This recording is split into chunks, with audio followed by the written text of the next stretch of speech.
اعوذ باللہ من الشیطان الرجیم بسم اللہ الرحمن الرحیم۔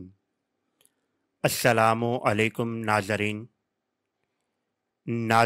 عید الاضحیٰ کی آمد ہے اور ذی الحج کے بابرکت مہینے کا آغاز ہو چکا ہے۔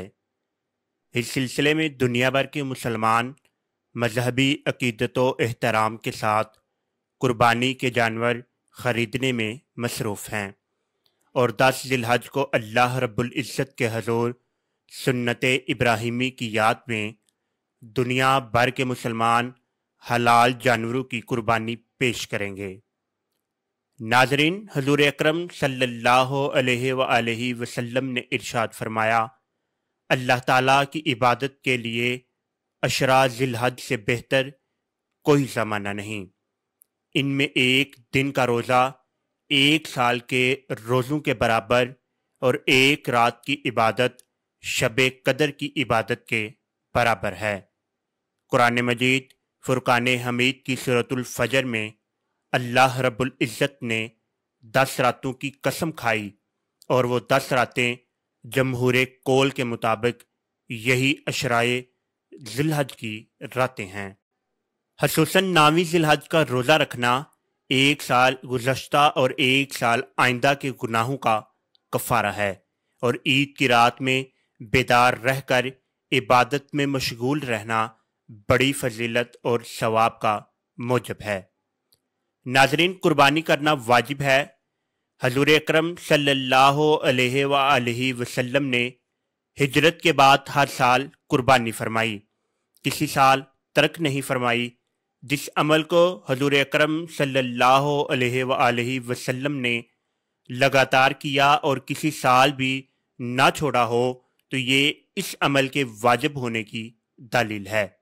علاوہ ازیں حضور اکرم صلی اللہ علیہ وآلہ وسلم نے قربانی نہ کرنے والوں پر وعید ارشاد فرمائی۔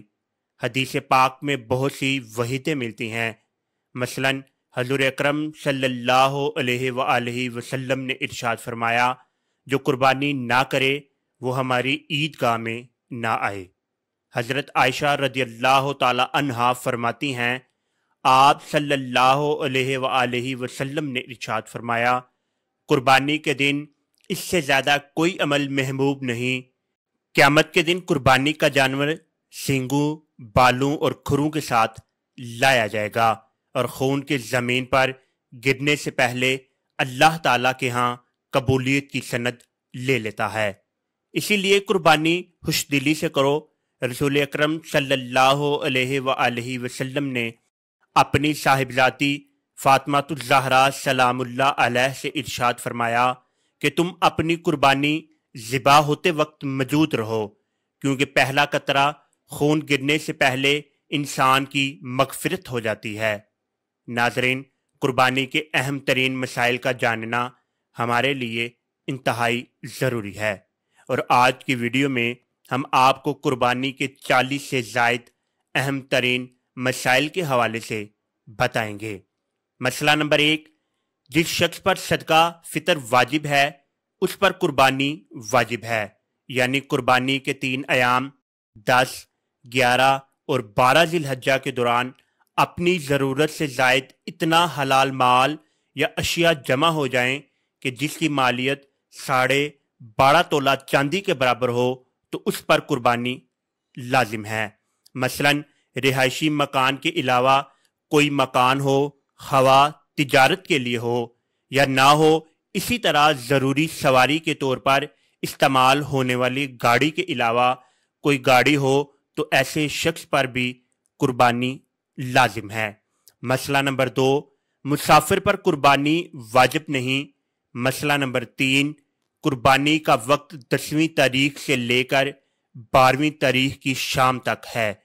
12ویں تاریخ کا سورج غروب ہو جانے کے بعد درست نہیں۔ قربانی کا جانور دن کو ذبح کرنا افضل ہے، اگرچہ رات کو بھی ذبح کر سکتے ہیں، لیکن افضل بقر عید کا دن، پھر 11ویں اور پھر 12ویں تاریخ ہے۔ مسئلہ نمبر 4، شہر اور قصبوں میں رہنے والوں کے لیے عید الاضحیٰ کی نماز پڑھ لینے سے قبل قربانی کا جانور ذبح کرنا درست نہیں۔ دیہات اور گاؤں والے صبح و صادق کے بعد فجر کی نماز سے پہلے بھی قربانی کا جانور ذبح کر سکتے ہیں۔ اگر شہری اپنا جانور قربانی کے لیے دیہات میں بیچ دے تو وہاں اس کی قربانی بھی نماز عید سے قبل درست ہے۔ ذبح کرانے کے بعد اس کا گوشت منگوا سکتا ہے۔ مسئلہ نمبر 4، اگر مسافر مالدار ہو اور کسی جگہ 15 دن قیام کی نیت کرے یا 12ویں تاریخ کو سورج غروب ہونے سے پہلے گھر پہنچ جائے یا کسی نادار آدمی کے پاس 12ویں تاریخ کو غروب شمس سے پہلے اتنا مال آ جائے کہ صاحب نصاب ہو جائے تو ان تمام صورتوں میں اس پر قربانی واجب ہو جائے گی۔ مسئلہ نمبر 6، قربانی کا جانور اپنے ہاتھ سے ذبح کرنا زیادہ اچھا ہے۔ اگر خود ذبح نہ کر سکتا ہو تو کسی اور سے بھی ذبح کروا سکتا ہے۔ بعض لوگ قصاب سے ذبح کراتے وقت ابتدا خود بھی چھری پر ہاتھ رکھ لیا کرتے ہیں۔ ایسے لوگوں کے لیے یہ ضروری ہے کہ قصاب اور قربانی والے دونوں مستقل طور پر تکبیریں پڑھیں۔ اگر دونوں میں سے ایک نے بھی تکبیر نہ پڑھی تو قربانی صحیح نہ ہوگی۔ مسئلہ نمبر 7، قربانی کا جانور ذبح کرتے وقت زبان سے نیت پڑھنا ضروری نہیں، دل میں بھی پڑھ سکتا ہے۔ مسئلہ نمبر 8، قربانی صرف اپنی طرف سے کرنا واجب ہے، اولاد کی طرف سے نہیں۔ اولاد چاہے بالغ ہو یا نابالغ، مالدار ہو یا غیر مالدار۔ مسئلہ نمبر 9، قربانی ان جانوروں کی جا سکتی ہے: اونٹ، اونٹنی، بکرا، بکری، بھیڑ، دمبا، گائے، بھینس، بھینسا، بکرا، بکری، بھیڑ، دمبا کے علاوہ باقی جانوروں میں 7 دمی شریک ہو سکتے ہیں۔ گائیں، بھینس، اونٹ وغیرہ میں 7 سے کم افراد بھی شریک ہو سکتے ہیں۔ اسی طرح اگر کئی افراد مل کر ایک حصہ ایصال ثواب کے طور پر کرنا چاہیں تو بھی جائز ہے۔ اونٹ میں 10 افراد بھی شامل ہو سکتے ہیں۔ مسئلہ نمبر 10، اگر قربانی کا جانور اس نیت سے خریدا کہ بعد میں کوئی مل گیا تو شریک کر لوں گا، اور بعد میں کسی اور کو قربانی یا عقیقہ کی نیت سے شریک کیا تو قربانی درست ہے۔ اور اگر خریدتے وقت کسی اور کو شریک کرنے کی نیت نہ تھی بلکہ پورا جانور اپنی طرف سے قربانی کرنے کی نیت سے خریدا تھا تو اب اگر شریک کرنے والا غریب ہے تو کسی اور کو شریک نہیں کر سکتا، اور اگر مالدار ہے تو شریک کر سکتا ہے۔ البتہ بہتر نہیں کہ ایک جانور قربانی کے لیے خریدا، اگر اس کے بدلے دوسرا حیوان دینا چاہے تو جائز ہے، مگر یہ لحاظ رکھنا ضروری ہے کہ دوسرا حیوان کم از کم اسی قیمت کا ہو۔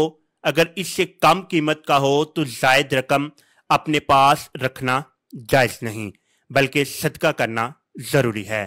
ہاں، اگر زبانی طور پر جانور کو متعین نہ کیا بلکہ یہ ارادہ کیا ہو کہ اگر اچھی قیمت میں فروخت ہو رہا ہو تو فروخت کر دیں گے، اسی صورت میں اصل قیمت سے زائد رقم اپنے پاس رکھنے میں کوئی حرج نہیں۔ مسئلہ نمبر 11، قربانی کا جانور گم ہوا، اس کے بعد دوسرا خریدا۔ اگر قربانی کرنے والا امیر ہے تو ان دونوں جانوروں میں سے جس کو چاہے ذبح کرے، جبکہ غریب پر ان دونوں جانوروں کی قربانی واجب ہوگی۔ مسئلہ نمبر 12، قربانی کے جانور میں اگر کئی شرکاء ہیں تو گوشت وزن کر کے تقسیم کریں۔ مسئلہ نمبر 13، بھیڑ، بکری جب 1 سال کی ہو جائے، گائے، بھینس 2 سال کی اور اونٹ 5 سال کا ہو تو اس کی قربانی جائز ہے، اگر اس سے کم ہو تو جائز نہیں۔ ہاں، دمبا اور بھیڑ نہ کہ بکرا اگر اتنا موٹا تازہ ہو کہ سال بھر کا معلوم ہو مگر سال کا پورا نہ ہو تو اس کی قربانی بھی جائز ہے۔ یہ صرف دمبے اور بھیڑ کے لیے ہے۔ مسئلہ نمبر 14، قربانی کا جانور اگر اندھا ہو یا ایک آنکھ کی 1/3 یا اس سے زائد روشنی جاتی رہی ہے، یا ایک کان 1/3 یا اس سے زیادہ کٹ گیا ہو، یا دم کی 1/3 یا اس سے زیادہ کٹ گئی ہو تو ایسے جانور کی قربانی جائز نہیں۔ گائیں اور بھینس کے 2 تھن یا بکری کا 1 تھن خشک ہو چکا ہو یا پیدائشی طور پر نہ ہو تو ایسے جانور کی قربانی بھی درست نہیں۔ مسئلہ نمبر 15، اگر جانور 1 پاؤں سے لنگڑا ہے یعنی 3 پاؤں سے چلتا ہے، چوتھے پاؤں کا سہارا نہیں لیتا تو ایسے جانوروں کی قربانی بھی جائز نہیں۔ ہاں، اگر وہ چوتھے پاؤں سے سہارا لیتا ہے لیکن لنگڑا کر چلتا ہے تو ایسے جانور کی قربانی بھی درست ہے۔ مسئلہ نمبر 16، قربانی کا جانور خوب موٹا تازہ ہونا چاہیے۔ اگر جانور اس قدر کمزور ہو کہ ہڈیوں میں گودا بالکل نہ رہا ہو تو ایسے جانور کی قربانی بھی جائز نہیں۔ مسئلہ نمبر 17، اگر کسی جانور کے تمام دانت گر گئے ہوں تو اس کی قربانی جائز نہیں، اور اگر اکثر دانت باقی ہوں، کچھ گر گئے ہوں تو قربانی جائز ہے۔ اگر کسی جانور کی عمر پوری ہو اور دانت نہ نکلے ہوں تو بھی قربانی ہو سکتی ہے۔ تاہم اس سلسلے میں جانوروں کے عام سوداگروں کی بات معتبر نہیں، بلکہ یقین سے معلوم ہونا ضروری ہے۔ یا کہ گھر میں پالا ہوا جانور ہو تو اس کی قربانی ہو سکتی ہے۔ مسئلہ نمبر 18، جس جانور کے پیدائشی کان نہ ہوں اس کی قربانی جائز نہیں۔ مسئلہ نمبر 19، اگر کسی جانور کے سینگ بالکل جڑ سے ٹوٹ چکے ہوں اس طور پر کہ دماغ اس سے متاثر ہوا ہو تو ایسے جانور کی قربانی جائز نہیں، اور اگر معمولی ٹوٹے ہوں یا سرے سے سینگ ہی نہ ہوں جیسے اونٹ تو بلا کراہت جائز ہے۔ مسئلہ نمبر 20، خارش زدہ جانور کی قربانی جائز ہے، البتہ اگر خارش کی وجہ سے بے حد کمزور ہو گیا ہو تو پھر بھی جائز نہیں۔ مسئلہ نمبر 21، اگر جانور میں کوئی ایسا عیب پیدا ہو جس کے ہوتے ہوئے قربانی درست نہ ہو تو مالدار شخص کے لیے ضروری ہے کہ دوسرا جانور اس کے بدلے خرید کر قربانی کرے۔ غریب ہے تو اسی جانور کی قربانی کر سکتا ہے۔ مسئلہ نمبر 22، قربانی کے گوشت میں بہتر یہ ہے کہ 3 حصے کرے، 1 حصہ اپنے لیے رکھے، 1 حصہ رشتہ داروں کو دے اور 1 حصہ فقراء، غرباء اور مساکین کو دے۔ لیکن اگر سارے کا سارا گوشت اپنے لیے رکھے تب بھی جائز ہے۔ مسئلہ نمبر 30، قربانی کی کھال کسی کو خیرات کے طور پر دے یا فروخت کر کے اس کی قیمت فقراء کو دے، البتہ اگر کسی دینی تعلیم کے مدرسہ اور جامعہ کو دے دے تو سب سے بہتر ہے، کیونکہ علم دین کا احیاء سب سے بہتر ہے۔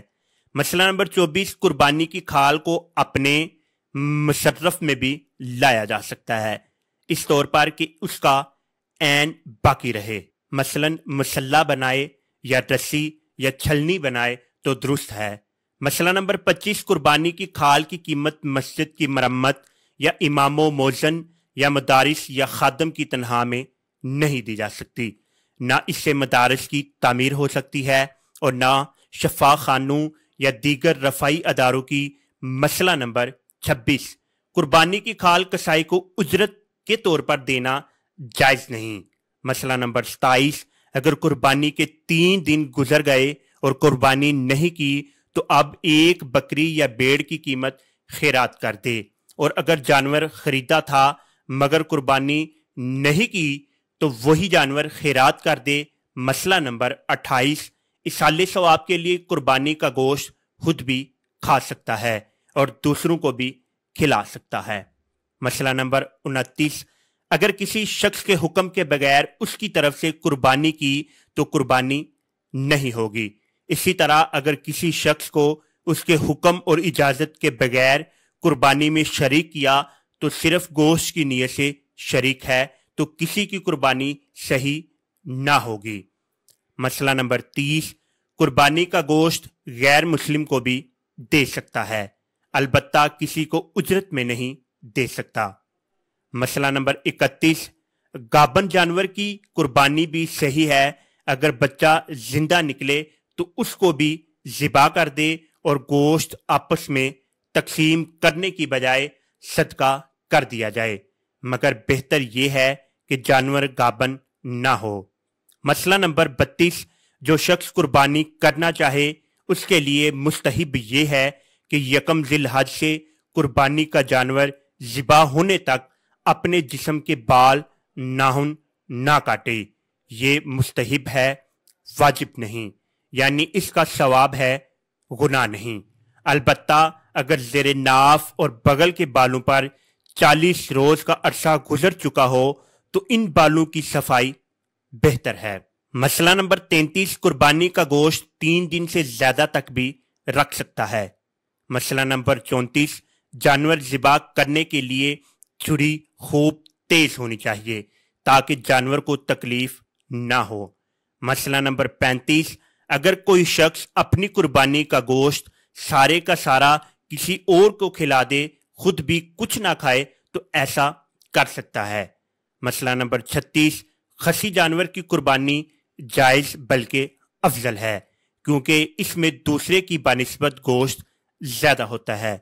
مسئلہ نمبر 37، ذبح کرتے وقت تکبیر کے علاوہ کچھ اور نہیں کہنا چاہیے۔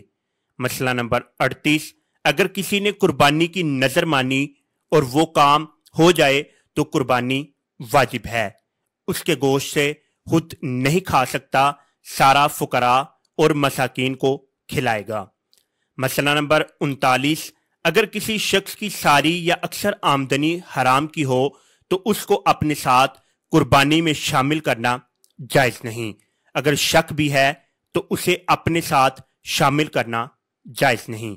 کسی بھی شخص کی قربانی اس طرح نہیں ہوگی، اگر شریک کیا تو سب کی قربانی ناجائز ہوگی۔ مسئلہ نمبر 40، بکری کے علاوہ دوسرے کسی جانور میں تمام شرکاء اپنا اپنا حصہ تقسیم کیے بغیر فقراء کو دینا چاہیں تو دے سکتے ہیں، البتہ اگر نظر کی قربانی ہو یا مرحوم کی وصیت کی نیت کی قربانی کر رہے ہیں تو پھر تقسیم سے پہلے کسی فقیر کو دینا درست ہے۔ اللہ رب العزت کے حضور دعا ہے کہ اللہ رب العزت ہمیں ان تمام مسائل کو سمجھنے کی توفیق عطا فرمائے۔ امید ہے آپ کو ہماری یہ ویڈیو بہت پسند آئی ہوگی۔ ملتے ہیں اگلی کسی نئی ویڈیو میں۔ اللہ رب العزت آپ سب کا حامی و ناصر ہو۔